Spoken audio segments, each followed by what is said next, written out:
देखिए, हरियाणा सरकार के इस शिक्षा विभाग के साथ बैठ करके एक हमने प्लान तैयार किया कि क्योंकि हमें 90 दिन का समय मिला, तो 90 दिन में हम बेस्ट क्या दे सकते हैं, इसलिए एक कार्यक्रम जो हमारे सरकारी विद्यालय जिन लोगों को सेवा दे रहे हैं उन सभी परिवारों के मिलने का एक मन हुआ। और एसएमसी से बढ़िया साधन नहीं है, तो हमने इस कार्यक्रम का नाम दिया 11 दिन 22 ज़िले और दिल से दिल तक।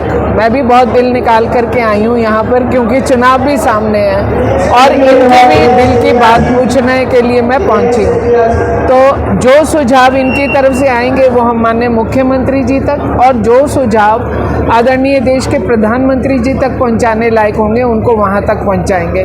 और इन्हीं की बातें कि इन्हीं की ज़बानी कि 2014 के बाद में इन्होंने क्या बदलाव देखा और आज ये और क्या चाहते हैं, दोनों बातें इनकी। जिस तरह से एसएमसी की मीटिंग में अभिभावक भी बोलते हैं, एसएमसी के जो सदस्य हैं वो भी बोलते हैं, किस तरह का रिस्पॉन्स मिल रहा है, किस तरह के सुझाव जो है वो मिल रहे हैं? देखिए, एक कॉमन समस्या है हमारे पास के चौकीदार, तो लोग हमें पेरेंट्स ही सुझाव देते हैं मैम एक चौकीदार होना चाहिए, और हम ये मानते हैं 14,500 स्कूल हैं और शिक्षकों की कमी है।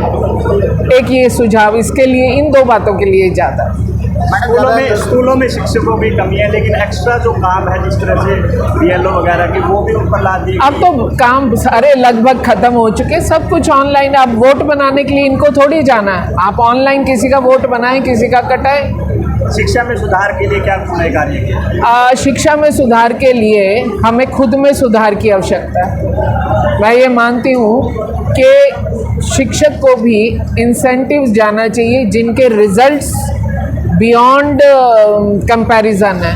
अगर आप देखेंगे तो ये हरियाणा की बहुत बड़ी उपलब्धि है कि हमारे बच्चे नीट में भी सरकारी स्कूलों के सिलेक्ट हो रहे हैं। तो ये कहीं ना कहीं माता पिता और गुरु जब तीनों का समीकरण बढ़िया बैठता है तो बच्चा बिल्कुल तेज़ी से निकलता है। प्राइवेट स्कूलों में भेजना लोग ज़्यादा सेफ महसूस करते हैं, लेकिन सरकारी स्कूलों में ये सिक्योरिटी दी जाए सिक्योरिटी की, तो इसके लिए हरियाणा सरकार क्या करे?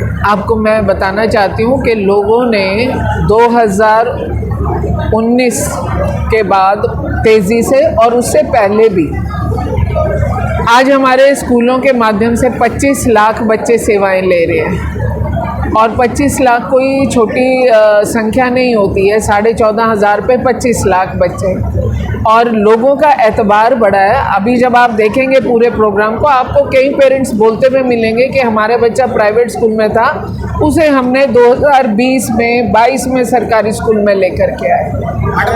जो सरकारी स्कूलों में कार्यक्रम लंबा है, जनरेटर रखे गए थे वो अभी ऐसे ही ऊपर जो जमी हुई है, और यदि बात की जाए सुरक्षा की दृष्टि की तो सीसीटीवी कैमरे की कमी देखी जाती है। एक बड़ी संख्या में जो लड़कियां हैं वो सरकारी स्कूलों में आती है, तो क्या कहेंगे? बेटी की सुरक्षा सिर्फ स्कूल तक सीमित नहीं है, स्कूल से लेके घर तक का जो रास्ता वहाँ पर भी होनी चाहिए।